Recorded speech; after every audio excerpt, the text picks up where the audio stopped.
the music of Bill Russo and the Stan Kenton Band. And out there in the night, a true associate of Bill Russo's in memory. And we're fortunate to have him with us, Corky Siegel. That was a piece of material that Russo introduced to the band a long time ago. And somehow or another, some of us Kenton fans had a chance to hear that. Wow. It's hard to believe that. Well, when a great artist like that is gone, the world misses him. Even people who never knew him or even never knew his work, somehow the world misses him. You know what I'm saying? Oh, yes. Corky, it seems to me, and you mentioned this earlier, that Seiji Ozawa was a fan of your organization, the Siegel Schwall Band. Yes. How did he come upon you, and where did he find you?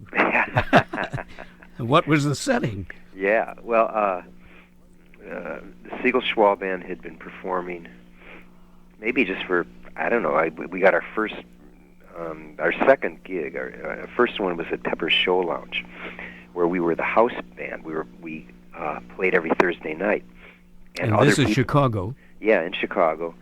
And other people would come in and sit in with us, like Howlin' Wolf, Muddy Waters, Willie Dixon, and then some of the younger kids would come in and sit in with us, like Buddy Guy and Junior Wells and James Cotton.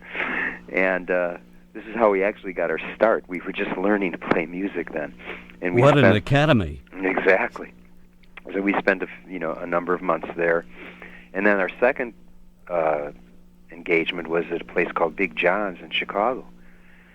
And we had this was 1966, so Jim and I had probably not been playing more than a year. And this Japanese fellow used to come into Big John's night after night. He was like a big fan. He would stay till 4 in the morning till the club closed. And one night he comes up to me and he says, "Corky, I would love your band to jam with my band." And as it turns out, his band was the Chicago Symphony Orchestra, and he was the summer guest conductor there, and that was Seiji Ozawa. And I said, "Sure, let's do it." But I don't know that Jim and I right now would have the time or ability to really write something like that.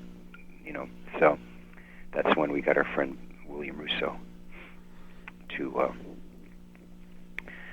do it. And that's how this whole thing started, and how my career of juxtaposing classical and blues was handed to me on a silver platter. And were you ready for it? No. Really? I was just You gotta be kidding.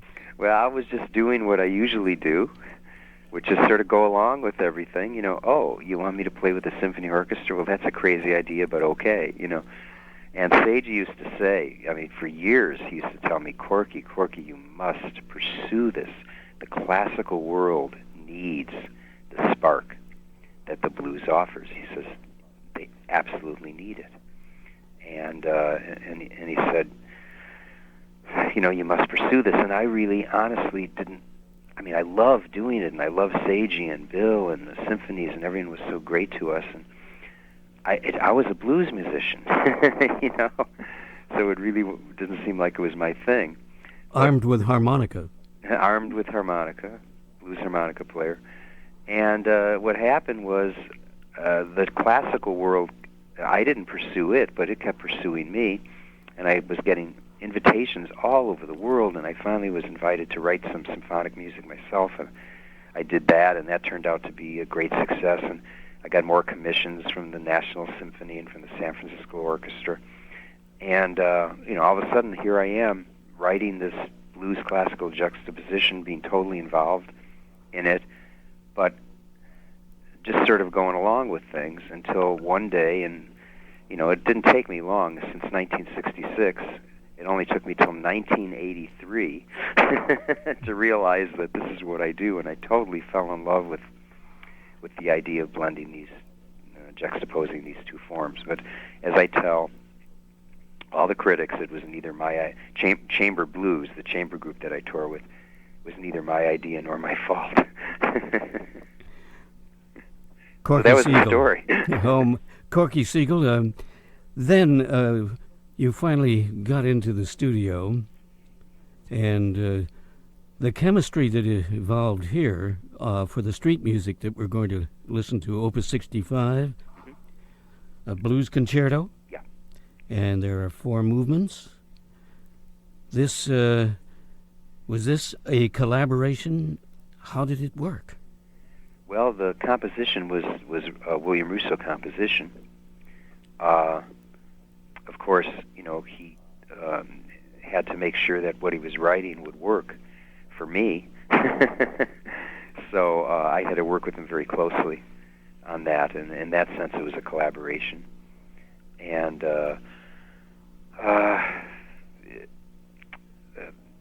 beyond that, again, I just sort of, went along with it. When it came time for me to, when the music was finished, and it came time to me to decide what I was going to play on it, because almost all my parts are improvised.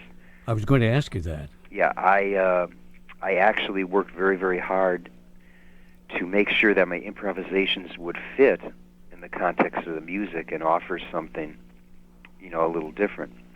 And in order to do that, I sometimes would do what I think is called third stream, which is actually, in some parts, write out some of the improvisation, maybe just the beginning and the end, or some moments during the improvisation where I would always come back to a particular point to make sure that it fit melodically and in other ways with the piece and would actually help uplift the piece.